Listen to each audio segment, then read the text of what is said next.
invisible audience! Today I'm sharing a sped up video of my digital art process. I've made a new D&D character for a long-term campaign that I'm in, and drawing my character is almost always a part of character creation for me. Before starting even this gesture drawing and working out the pose, I did do a little warm-up by sketching out some ideas, trying out a few different hairstyles and looks for the character before moving forward with the full piece, and that's not really pictured here. Just in case you were wondering, I don't just jump in drawing from nothing. This character doesn't have a name just yet, and I actually haven't chosen her spells yet either. This is, I'm still in character creation. We're getting there.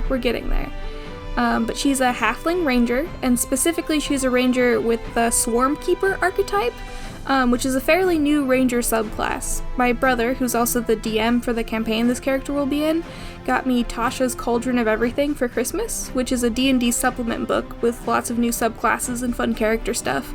So this is a type of ranger from that book, and they've bonded with a swarm of nature spirits, which could potentially take the form of insects or small birds or twig blights, etc., etc. But my character here has bonded with a swarm of spirit bees, because I love bees.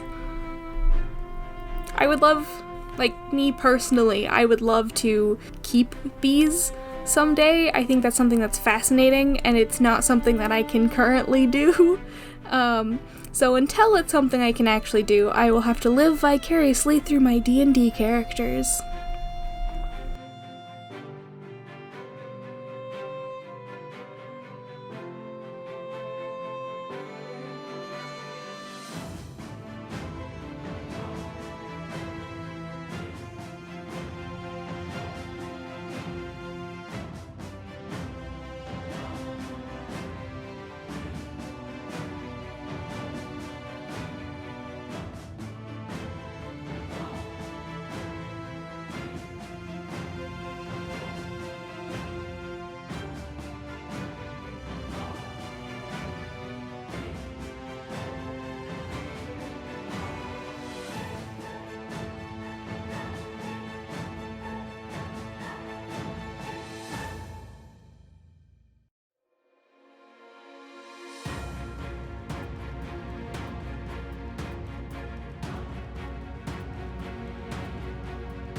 So this character has a magical swarm of bees that can be used for all sorts of things. They can do extra attack damage, they can lift you up so you can fly, they can push back enemies, all kinds of cool stuff.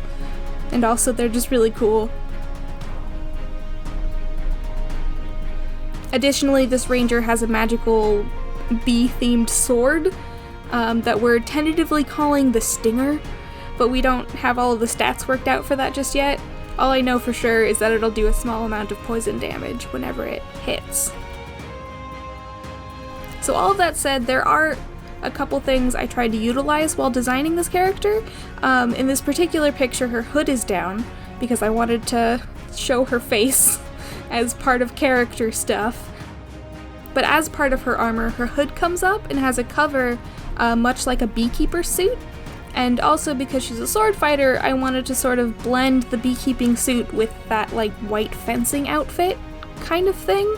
Because, both are full white bodysuits with sort of mesh face covering, so there was sort of a lot of overlap there. And you'll see some minor elements of both of those in the way that she's dressed. She's got a triangular bit of cloth that sort of hangs down between her legs, which is supposed to be reminiscent of the way fencing suits sort of latch between your legs, I think, is how that works. There's something there. I looked up references, I swear. I just don't know anything about fencing. That's the fantasy part of this. And then some versions of beekeeping suits have a hood that can fold back, which is the style that I tried to imitate with the hood, with the sort of loose cowl around her neck, as if it's its own piece that can be detached from the rest of the outfit. So she sort of put the hood on and off, but also just sort of wear it around her neck. And then on top of all of that, she's a ranger, And I don't want her armor to just be aesthetic. I want it to be reminiscent of, like, those things, but also she needs, like, leather armor, she needs sturdy gloves, she needs something that'll cover her feet but not impede movement or grip. She has a high dex score and a climbing speed, so I want her to be mobile and not weighed down by the sort of bulky bee suit kind of look.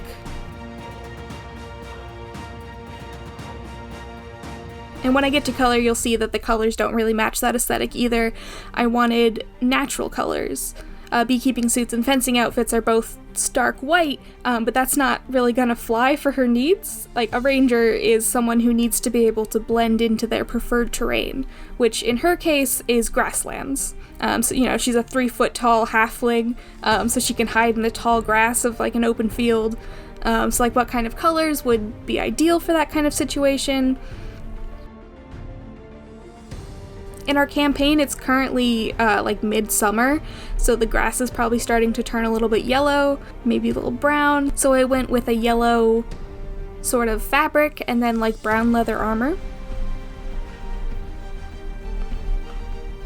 I could have gone with green, but, like, yellow also gets you that sort of, like, bee color and sort of, like, that honey vibe, especially with the brown. It comes out very warm and sort of, like, honey-esque, but also bees. And then she's also got these, like, brown leather straps, like, slung over her, and they're almost like stripes, and so, like, those colors in particular give her very much kind of a bee aesthetic without being super in-your-face flashy, I'm a bee lady kind of look. Because I didn't want the bee-ishness to be overly in your face. I'll do that sometimes for short-term campaigns. I'll create a character that's very gimmicky and just sort of silly and fun. But this is a character that I'll be playing for a while in a long-term campaign that's, like, been established, and so, like, I wanted her to be sort of more realistic, something that can be worked with and changed over time. I wanted her clothing to be a little bit more realistic, a little bit more understated. So she's got yellow and brown and black as her clothes, but she doesn't look like she is a giant bee.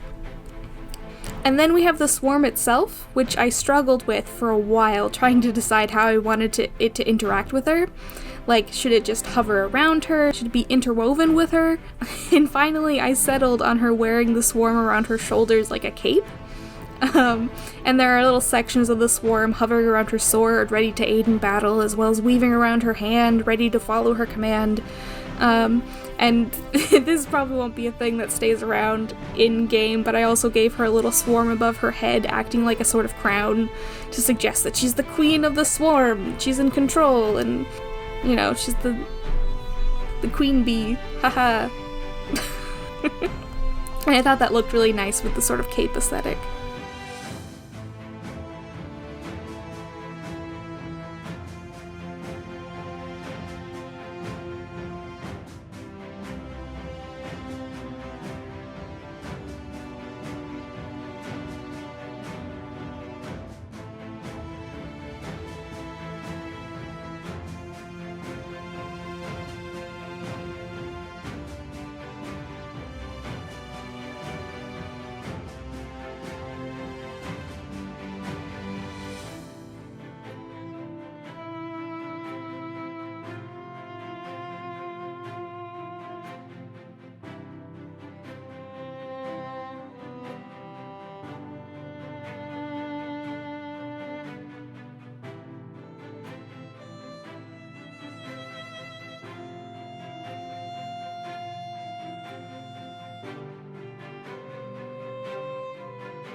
And I'm realizing now that I didn't go back in and add shadows that were being cast by the swarm, which I had intended to do, but now that I'm looking at it, I kind of like that they don't leave shadows, because they're supposed to be intangible spirit creatures that are like bridging a space between this world and the next. They're not substance enough to leave shadows.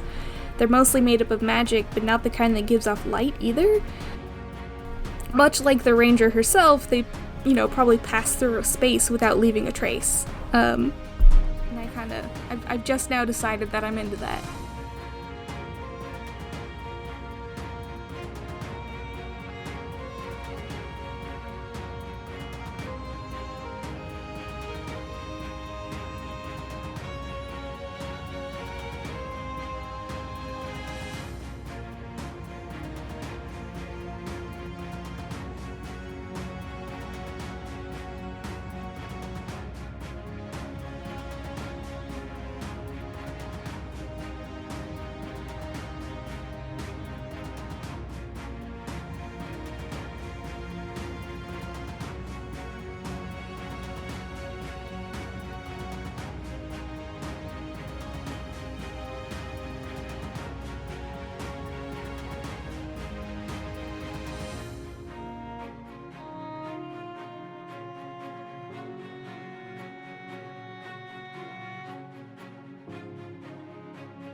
And that's pretty much it. I hope you enjoyed following along as I designed this character and worked out how she was going to look.